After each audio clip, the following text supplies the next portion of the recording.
Yung tamang chill rides ka lang dito at ine-enjoy mo yung view tapos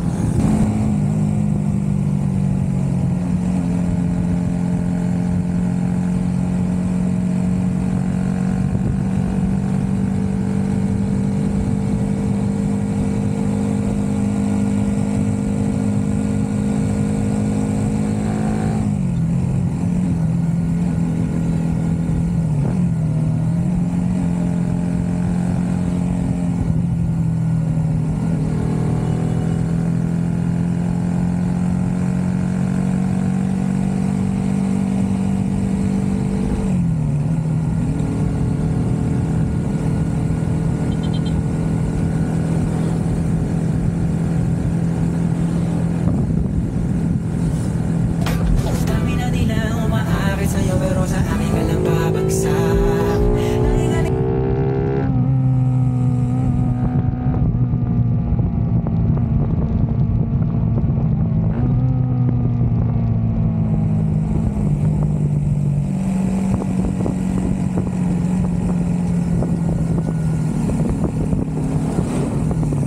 subukan natin akitin si kuya kung ano matitrigger siya kaya buntutan lang natin.